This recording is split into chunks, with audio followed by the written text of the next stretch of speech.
The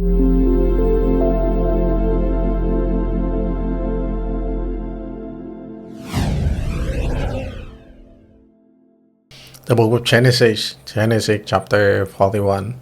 Pharaoh dreams. When 2 full years has passed, Pharaoh has a dream. He was standing by the Nile, when out of the river came up 7 cows, sleek and fat, and they grazed among the feet therein. After them 7 other cows, ugly and ground, came up out the Nile and stood beside those on the river bank. And the cow that were ugly and ground ate up the 7 legged fat cow. Then Pharaoh woke up. He fell asleep again and had a second dream. 7 heads of grain, healthy and good, were growing on the single stalk. After them 7 other heads of grain sprouted in the scorched by the east wind. The thin head of the grain swallowed up the 7 healthful head. Then Pharaoh woke up and had been a dream. In the morning his dream mind were troubled. He was sent for all the magicians and wisest men in Egypt. Pharaoh told them his dream, but no one could interpret them for him. Then the chief cupbearer said to Pharaoh, "Today I am reminded of my shortcoming." Pharaoh was angry with his servant, and he imprisoned me and the chief baker in the house of the captain of the guard. Each of us had a dream the same night, and each dream had a meaning of its own. Now a young Hebrew was there with us, a servant of the captain of the guard. We told him our dream, and he interpreted them for us, giving each man the interpretation of his dream, and things turned out exactly as he interpreted them to us. I was restored to my position, and the other men were impaled. So Pharaoh sent to Joseph, and he was quickly brought from the dungeon. When he had shaved and changed his clothes, he came before Pharaoh. Pharaoh said to Joseph, "I had a dream, and no one can interpret it. But I have a head up. It said of you that when you hear the dream, you can interpret it."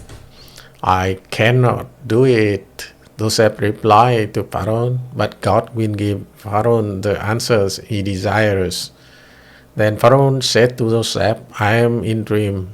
I was standing on the bank of the Nile, when out of the river there came up 7 cows, fat and sleek, and they grazed among the reed. After them 7 other cows came up, scrawny and very ugly and lean. I had never seen such ugly cow in all the land of the Egypt.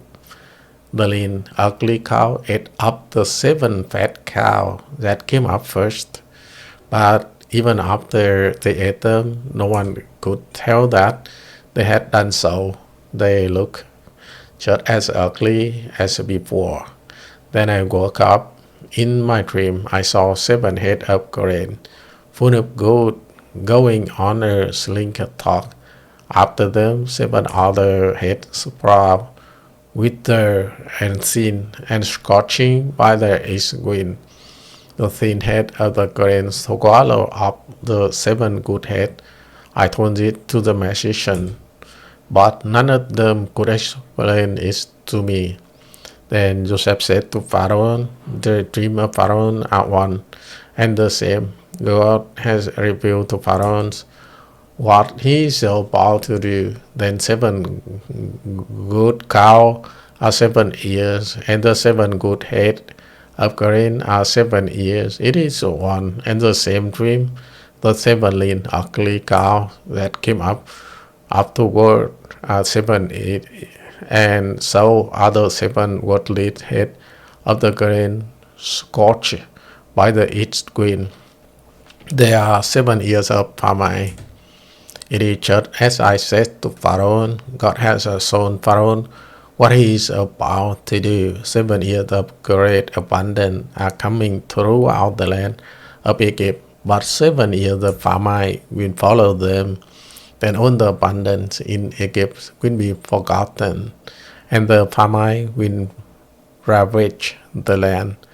The abundance in the land will not be remembered, because the famine that follow, it will be so severe.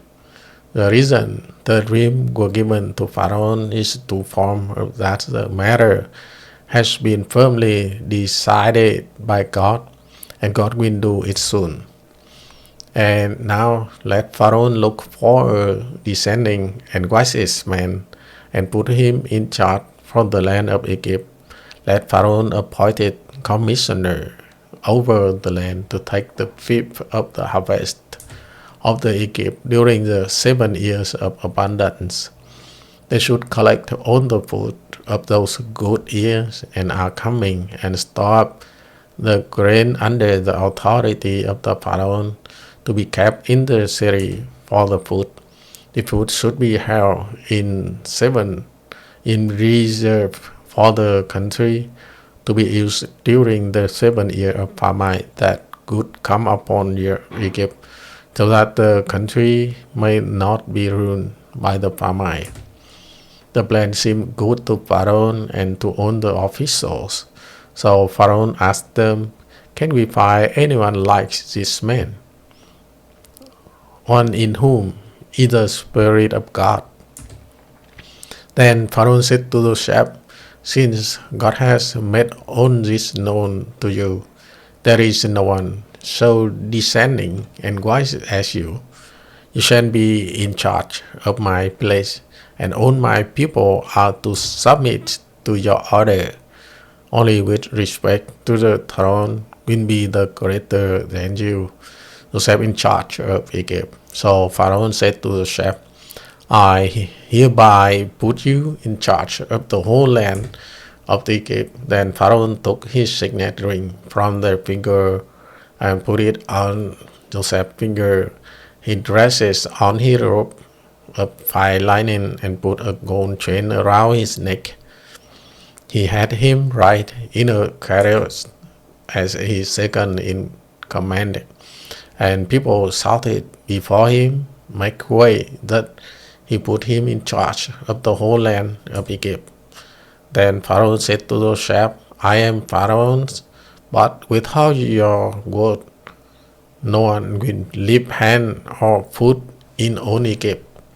Pharaoh gave Joseph the name Dephanath Panit, and gave him Asenath, daughter of Potiphar, priest of On his wife. And Joseph went throughout the land of Egypt. Joseph was 30 years old when he entered the service of Pharaoh, king of Egypt.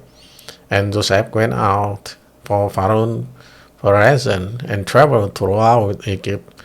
During the 7 years of abundance of land produced plentifully, Joseph collected all the food produced in those 7 years of abundance in Egypt and stored it in the city. In each city, he put the food grow in the field surrounding it. Joseph stored up huge quantity of grain, like the sand of the sea.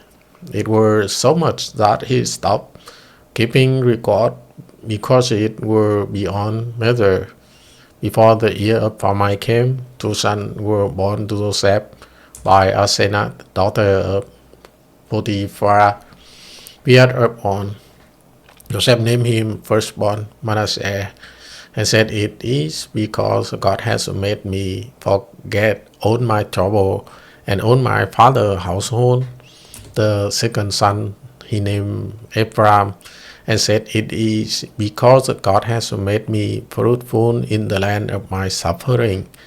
The 7 years of abundance in Egypt came to an end, and the 7 years of famine began, just as Joseph had said. There were famine in all the other land, but in the whole land of Egypt there were food. When all Egyptians began to feel the famine, the people cried to Pharaoh for food. Then Pharaoh told all the Egyptians, "Go to Joseph and do what he tells you." When the famine has spread over the whole country, Joseph opened all the storehouse and sold grain to the Egyptians. All the famine were shipped throughout Egypt, and all the world became the Egypt to buy grain from Joseph, because the famine was severe everywhere. We just finished chapter 41 of the book of Genesis. Amen.